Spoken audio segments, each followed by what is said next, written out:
December 1941. In a 6-month blitzkrieg campaign, the Wehrmacht has blasted its way through the Western Soviet Union.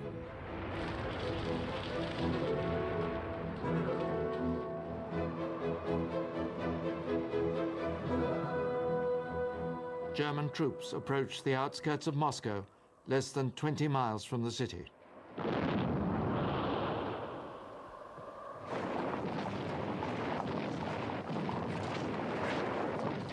Along the road to the Soviet capital, hundreds of thousands of Red Army soldiers have perished, killed in action. More than 1 million are wounded. Whole armies have been taken prisoner by the Germans. Stalin's empire is on its knees.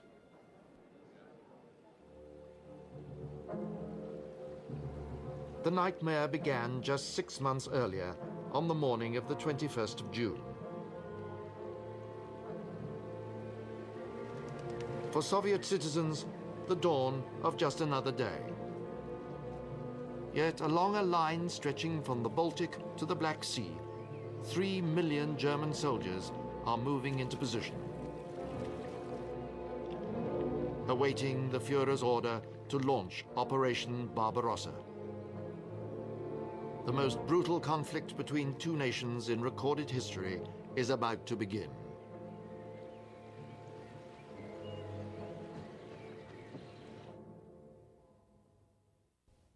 And yet, the citizens of Moscow and Leningrad awake in blissful ignorance, unaware that today will be the last day of peace.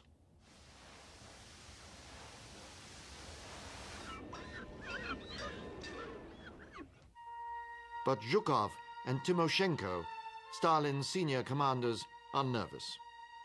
From the frontier, they receive intelligence reports heavy with menace of a German invasion. At midday, they request an emergency meeting with Stalin at the Kremlin. They beg him to allow them to issue a border alert to all Red Army formations. Stalin refuses his general's request. He cannot believe that his new ally Hitler is about to betray him. All through that evening, he accuses Zhukov and Timoshenko of panic and insists that there will be no invasion. But Stalin is wrong. On the Soviet Union's western border, in the early hours of the morning of the 22nd of June, the silence is broken by the sounds of the invader.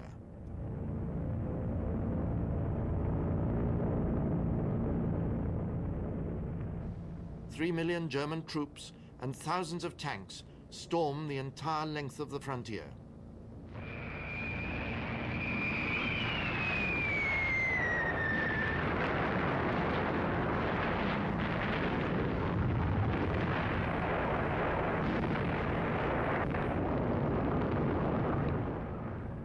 At their headquarters in Moscow, first reports of the invasion confirm the general's worst fears.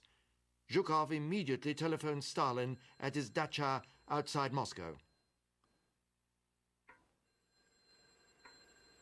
In his memoirs, Zhukov recalls the moment. No one picks up the telephone. I let it ring. After about 3 minutes, the duty officer answers. After a long wait, Stalin comes on the line. I report the situation and ask for permission to return fire. Stalin says nothing. I only hear the sound of breathing. Have you understood me? Again, silence.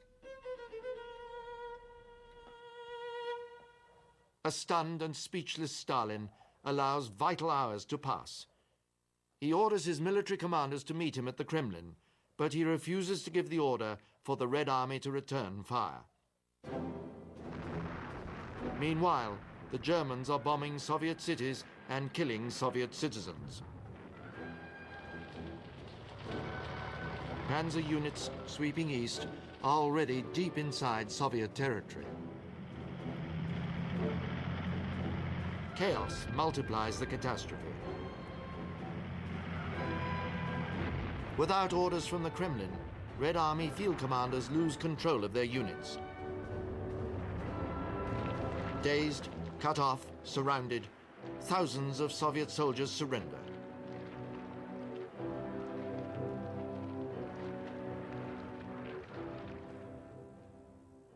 One hour after the first reports of the invasion reach Moscow, Stalin meets Zhukov and Timoshenko in his office at the Kremlin.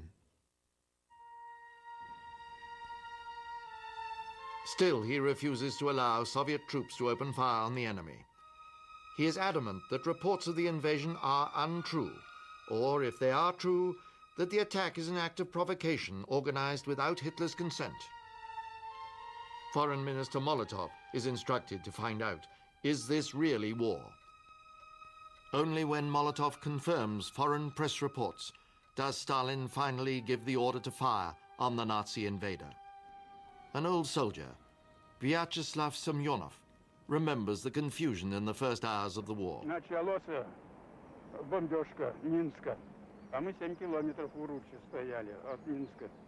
They started bombing Minsk. We were stationed 7 kilometers from Minsk. We ran onto the street to find out what was going on. It was Sunday the 22nd. We were assured that the planes overhead were ours. They had been on tactical exercises and had to unload their bombs before landing. We were told to go back to our barracks. We couldn't get back to sleep, and at 6:30 the regimental alert was sounded. We were taken into the forest. I remember there was a radio there. We stood there in the forest. Molotov's speech was broadcast on the radio. Stalin cannot face his people. So he leaves it to Molotov to make the official announcement. Without any declaration of war, German troops have attacked our country, attacked our borders in many places, and bombed our cities with their aircraft. Zhytomyr, Kiev, Sevastopol, Kaunas, and others. 8 hours have passed since the Germans attacked. Only now are the Russian people allowed to know that their country is at war.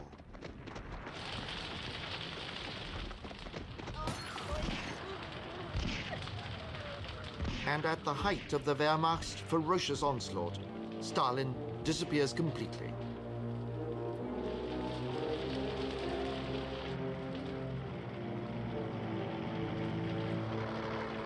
He has every reason to hide from his people. Captured German newsreel footage shows Soviet frontier troops overwhelmed, a retreat under fire in total confusion. Whole formations surrendering. Hundreds of thousands of men entangled with fleeing civilians in scenes of biblical disorder.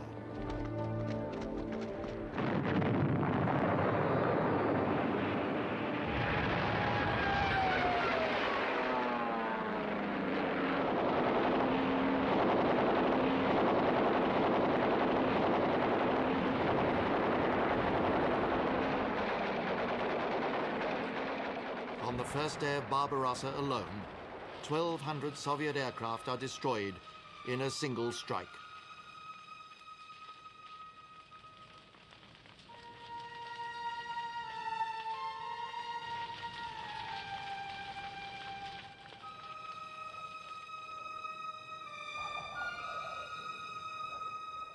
The blame for all their turmoil and suffering lies with one man, Joseph Stalin.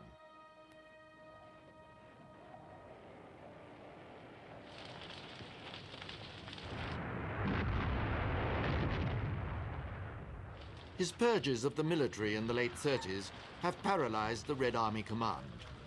His stubborn refusal to countenance the possibility of German invasion, despite overwhelming evidence of Wehrmacht build-up on the borders, has left his country utterly exposed.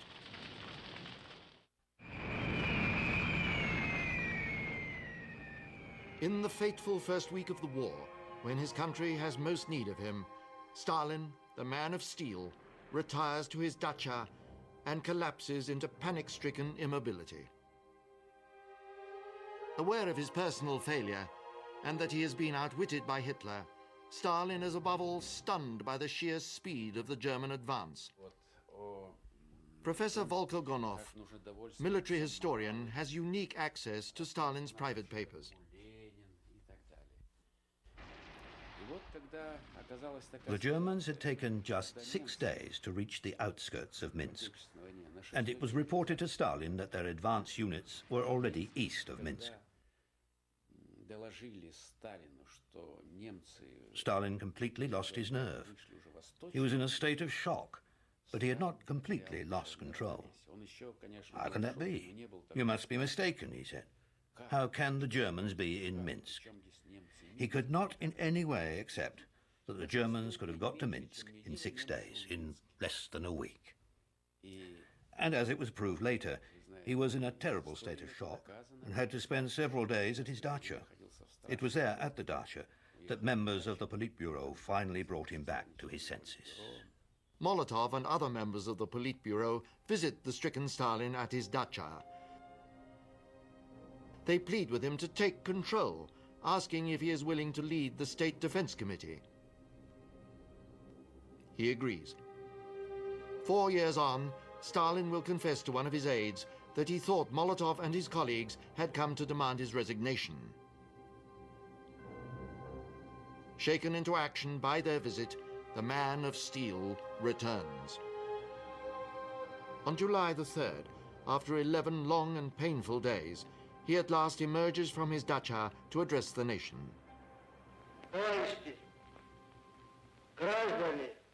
Comrades, citizens, brothers and sisters, I turn to you, brave warriors of our army and navy.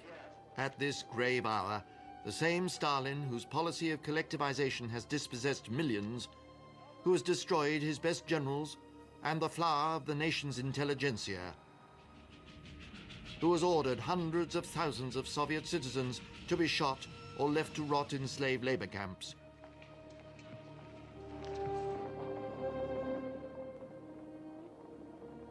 This same Stalin turns to his people with the supplicant call brothers and sisters and appeals to them to join forces to fight a great patriotic war.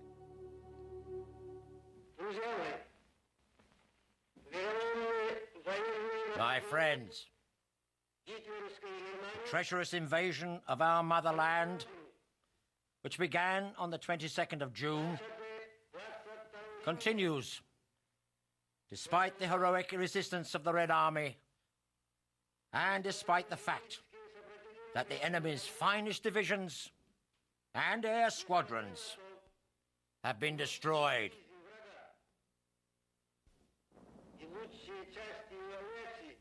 But even now, his speech is a shoddy tapestry of lies. The best German units have not been destroyed, and the Nazis will not be defeated as easily as he implies. And so, galvanized, they march to a war they believe will last a month at most.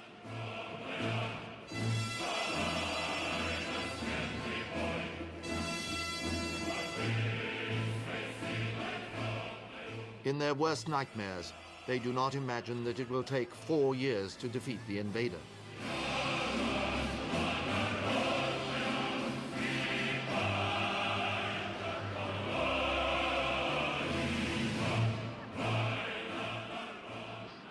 Or that on the long road to Berlin, 25 million soldiers and civilians will die.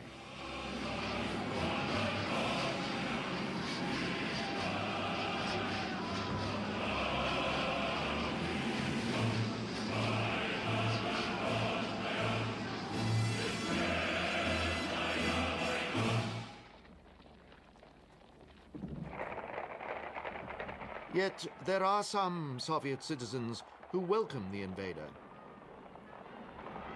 To many in the Ukraine, the arrival of the Germans is a heaven-sent opportunity to throw off Stalin's yoke.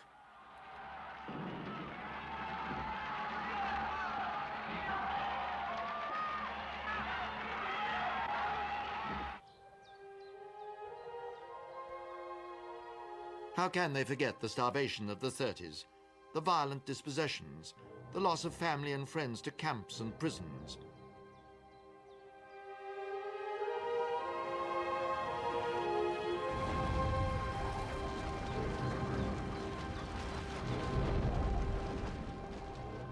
Local women bless the Germans as they pass.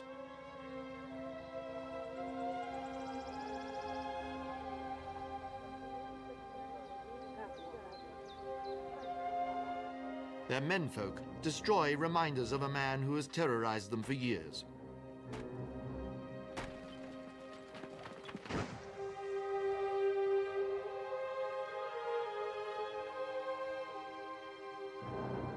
From his office in the Kremlin, a revived Stalin returns to a well-trodden path. He searches for scapegoats, people to blame for the terrible defeats of the war's opening weeks. And his first victim is General Pavlov, hero of the Soviet Union and commander of the Western Front. It is Pavlov whose troops first felt the full thrust of the initial German attack, and Pavlov had foreseen the danger. A week before the launch of Barbarossa, he had pleaded with Stalin for permission to set up defensive positions behind the border in preparation for an invasion. Stalin's response, an angry order not to panic. Just weeks later, German panzer divisions and infantry are tearing through the Western Front as one Soviet city after another falls to the blitzkrieg. Accused of conspiring with the enemy, Pavlov's file reveals that he conducts himself bravely during interrogation.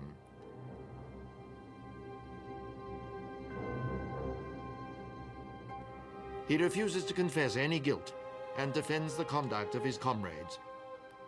His reward is a death sentence.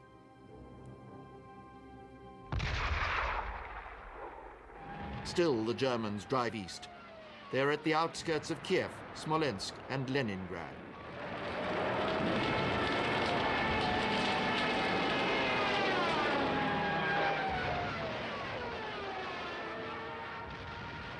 Yet fierce pockets of Red Army resistance fight on behind enemy lines. The fortress city of Brest.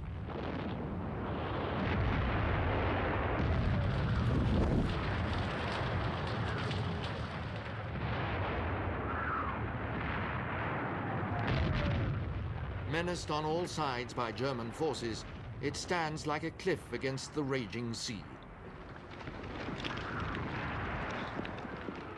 The besieged Red Army garrison fights on and on, for more than a month until they are finally compelled to surrender. Even the wounded only stop fighting when water, ammunition, and food are exhausted.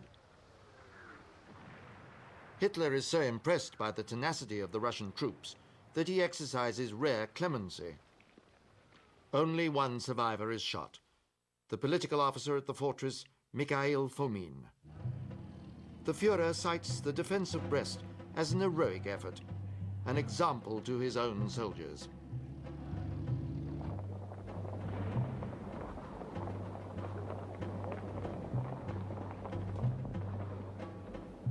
And he visits the fortress with Mussolini to acknowledge a hard-earned victory.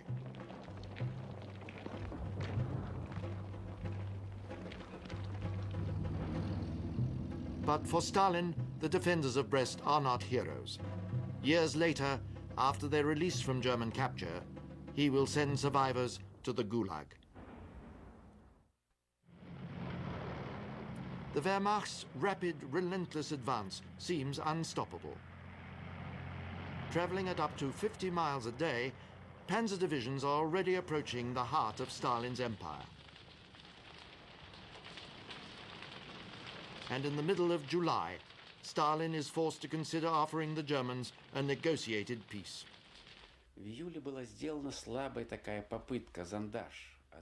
An attempt to halt Hitler's advance through appeasement was made secretly. There was a Bulgarian ambassador called Ivan Stamanov, who was, I can tell you now, one of our agents. He was summoned to the Kremlin to meet Beria, Stalin, and Molotov. Stalin and Beria didn't say anything. It was Molotov who did the talking. He said, "Could you contact Berlin?" Bulgaria was on a friendly footing with Germany, you see. "Could you contact Berlin?" You see, they didn't use the word Hitler. "And tell them that we are prepared to consider negotiating a second separate peace, as we did at Brest." They didn't say exactly what kind of peace treaty they were considering. "We are ready to negotiate handing over a whole range of provinces in the Baltic and part of the Ukraine and Belorussia on condition that the Germans stop their advance." But Stamanov reacted to this proposition with greater dignity than the others. He said, "What are you doing? Even if you retreat all the way to the Urals, you will still beat Hitler. Why are you doing this?" While Stalin contemplates a way out of the war, he's drawing up plans to punish his own troops if they surrender. In a desperate attempt to halt the rout, he issues Order Number 270. All officers and political officials taken prisoner at the front are to be considered traitors. If ever they return to the Soviet Union, they will be arrested and executed.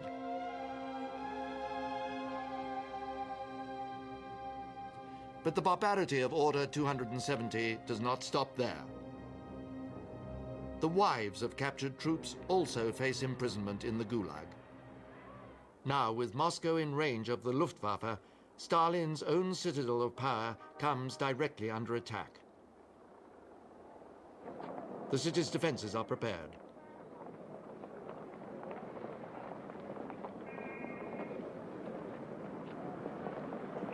Barrage balloons are set up to disrupt German bombing.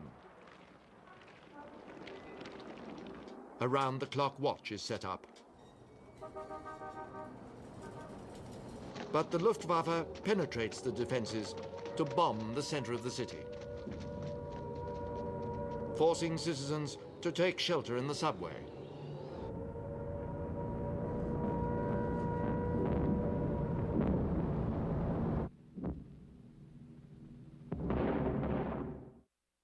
Outside Moscow, German armies race for the capital.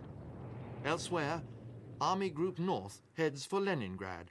Army Group Center makes a pincer movement towards Smolensk. Army Group South strikes towards Kiev and the Ukraine. Adept at the use of terror to gain political control, Stalin's touch in military matters is less sure. In these early weeks of war, he constantly ignores the advice of his generals, and the blood of literally countless Soviet soldiers is sacrificed to his megalomania. The suburbs of Kiev, the beginning of August. In a vast pincer movement, German Army Group South threatens to encircle the city.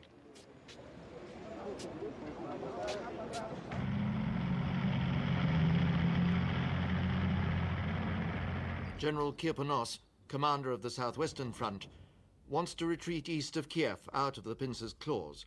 Zhukov supports Kirponos, knowing that this tactic alone will save the Southwestern Front. But of course, Stalin has the final say, and he does not listen to generals. Dismissing their fears, he orders the two commanders to defend Kiev at any cost.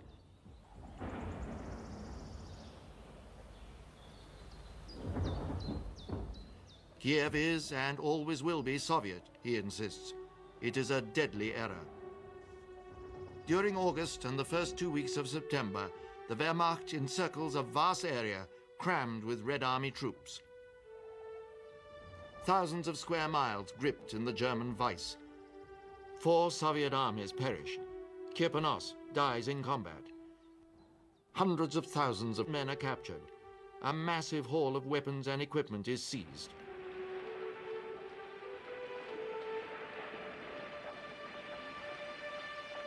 Yet even at such a cost, Kiev is not saved. On the 18th of September, the city falls, a battered carcass for Hitler to gloat over.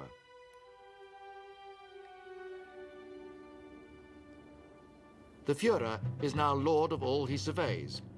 It seems as if he is on course to meet his objective, to crush Stalin's Russia before winter sets in.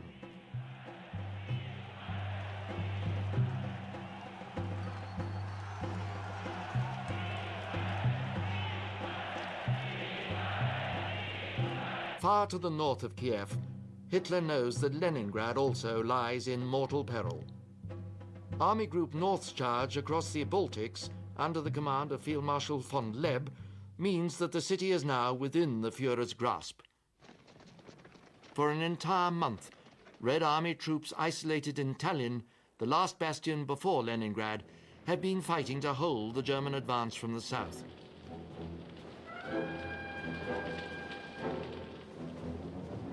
But in the face of the Wehrmacht's blistering assault, they can fight no longer. Their only option is to evacuate by sea.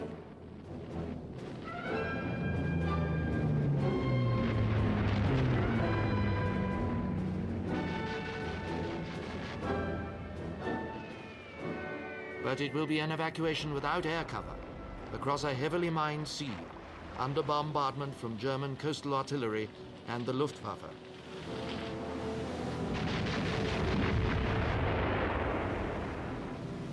"16 ships, 34 transports, and innumerable men are lost in the operation.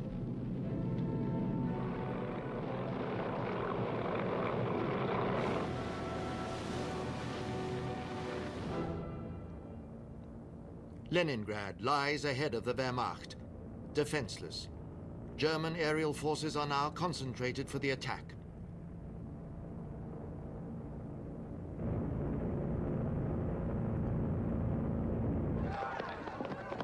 Day after day, the city is pounded by the Luftwaffe.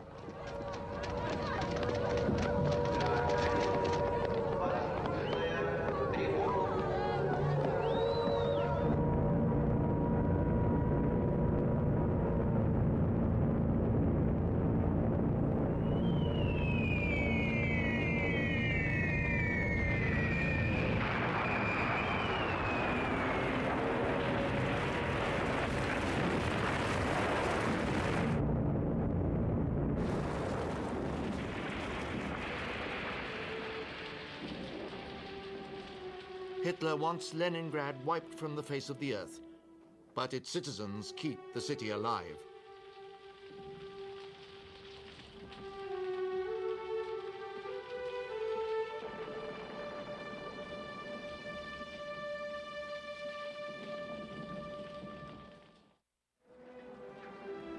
As September draws to a close, Leningrad is totally cut off, with no land link left to the Soviet Union.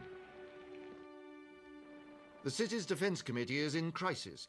Now, at last, the gravity of the situation in the north penetrates the Kremlin. Stalin concludes that Voroshilov, commander of Red Army forces in Leningrad, is failing in his duty. To prevent the second city's fall, Stalin summons Zhukov and orders him to take command in Leningrad.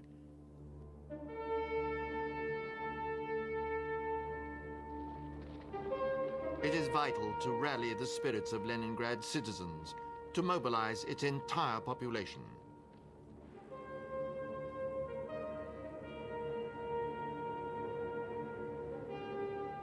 Zhukov cancels Voroshilov's pessimistic directives. Reversing an order to scuttle the Baltic fleet, Zhukov ordered his guns to be turned against the enemy.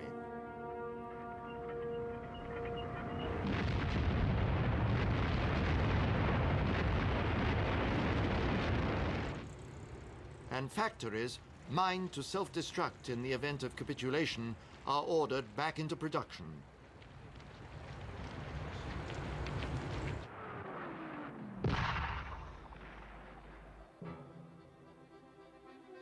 At the end of September, the Führer launches Operation Typhoon, the final drive along the road to Moscow.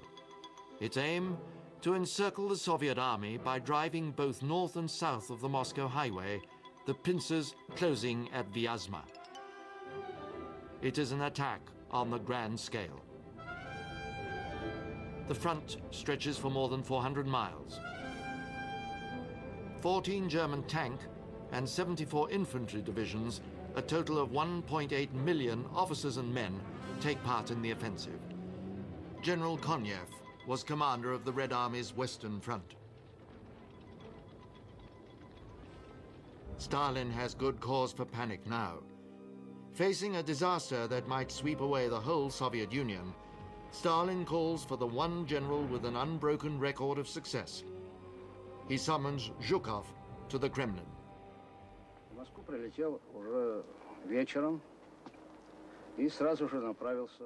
I arrived in Moscow in the evening and made straight for Stalin's apartments in the Kremlin. Но работал. Поздоровавшись, Stalin had the flu, but he was still working. He greeted me with a nod of his head and suggested that I look at a map, and then said, какая сложилась обстановка "So, на Западе. what is the situation in the West? I can't get a clear report of what's going on at the moment, where the enemy is, where our troops are. Что происходит сейчас?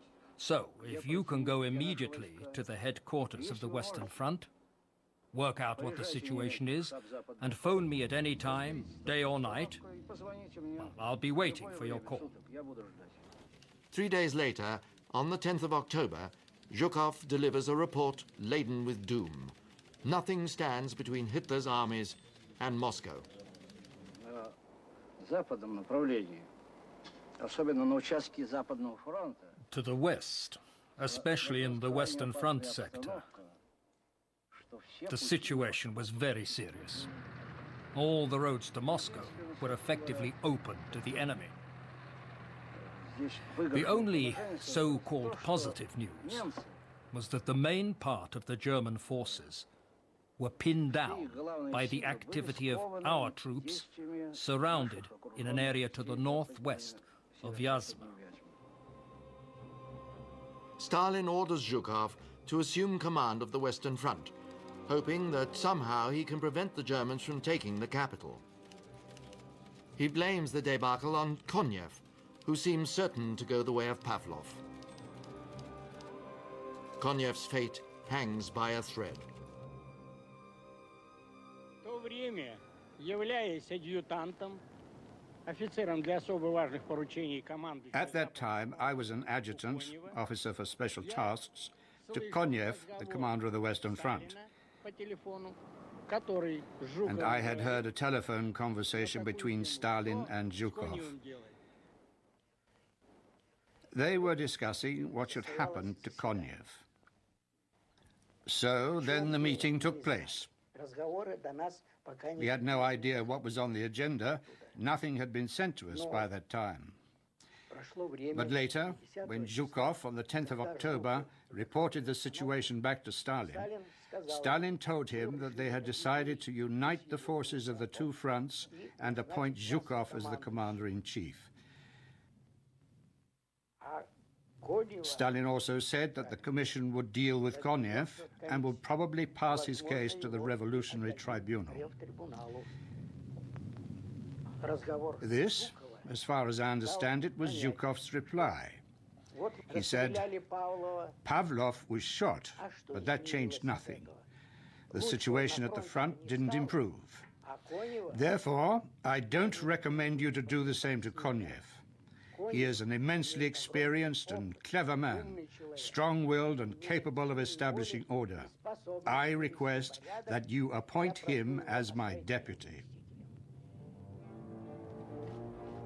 Having saved Konev's life, Zhukov turns to the salvation of Moscow with the same charisma, energy, and ruthlessness he has shown in the defense of Leningrad. The total Red Army force at his disposal, all he has to hold the 150-mile Western Front, now stands at 90,000 troops. Weeks earlier, it had been 800,000. The number of Soviet troops taken prisoner has now reached 3 million. Zhukov has no alternative but to seek his soldiers elsewhere. And he sets about recruiting civilians to Moscow's defense.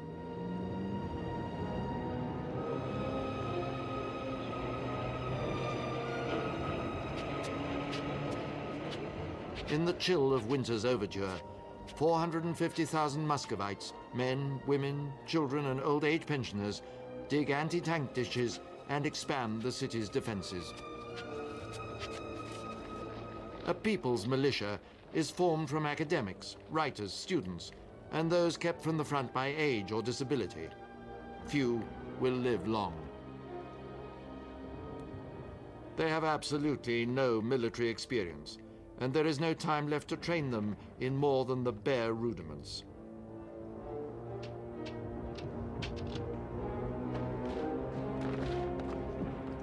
Zhukov fears for Moscow.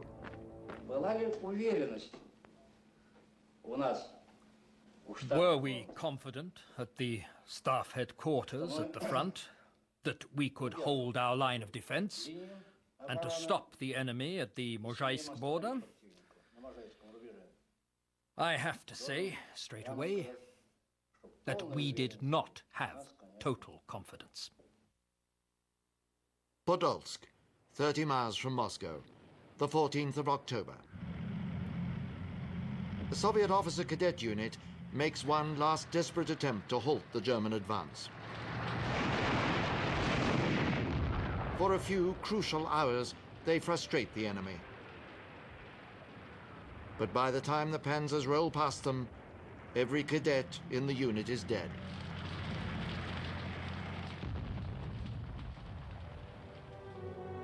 Some are just 16 or 17, true heroes.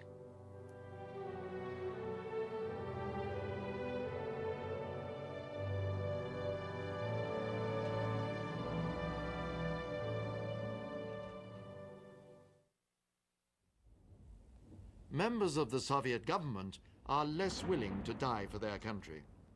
On the morning of the 16th of October, certain that Moscow is about to be overrun, the bureaucrats quit the capital for Kuibyshev on the Volga, some 400 miles east. Stalin has his own bunker ready there, but at the last moment he decides to remain in Moscow. He has been given Zhukov's assurance that the city will not fall. Triggered by rumors of the government's escape, panic has engulfed the streets of Moscow. Expecting Nazi rule at any moment, civilians flee Moscow in their thousands, laying siege to the city's eastbound railway stations. But on the outskirts of Moscow, the Germans meet an obstacle on their final drive to the Kremlin. General Panfilov mounts a valiant last stand. 28 men from his division stop 50 tanks and enter Soviet history books. But the files show Panfilov had little choice. Directive to Panfilov from Marshal Zhukov. I warn you that if you let the enemy through, we shall arrest you and shoot you. Either way, he is condemned to death. During the last week of October, as Stalin contemplates the twilight outside his dacha, he decides to visit the front, now just a few hours' drive away. Stalin made his first visit to the front in October 1941. Well, as you know, the situation in October was extremely difficult. The Germans were tearing their way towards Moscow, and we were in a tight spot. Over 500,000 of our troops were surrounded near Vyazma. They had thrown everything they had at the front, patching equipment together as best they could. Zhukov quite often didn't even have enough reserve battalions to stop all the gaps in the front. And all this time, hundreds of thousands of NKVD troops were being deployed as prison guards in Siberia, the Urals, and other areas. All these guards and their prisoners could have been fighting Hitler instead. This was the darker side of the system. No one suggested that Stalin should go to the front. There were only 3 vehicles, his bodyguards' cars and his armoured car. But just as they turned off the Volokolampsky road, his armoured car got bogged down and they couldn't shift it. This was about 20 to 25 kilometres from the front. It was already getting dark and the sky was lit up by gunfire as serious fighting was going on in the area. He'd seen all he needed to see. He waited a few minutes, climbed into a different car, and then went back to Moscow. So his first trip to the front was purely symbolic. But he claimed and wrote later that he'd been to the front anyway. For the sake of history, he had to say that he'd been to the front. The front now lies along the Moscow-Volga Canal, the last obstacle before the capital. Battling to hold off another encirclement, the Red Army, pressed up against the canal, has nowhere left to retreat. They have one last hope, that the weather will save them.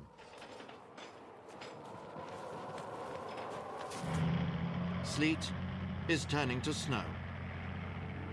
The ground, frozen at night, is now a quagmire during the day, paralyzing Hitler's overstretched war machine.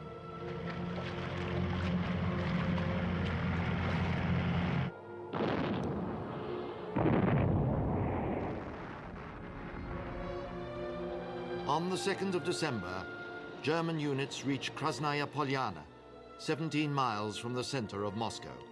They halt at the anti-tank defenses erected by Moscow citizens. The Soviet capital is well within the range of their heavy artillery. But German generals know they no longer have time on their side. Hitler has gambled that Russia will be beaten before the winter strikes. And his armies are not designed for this bitter cold.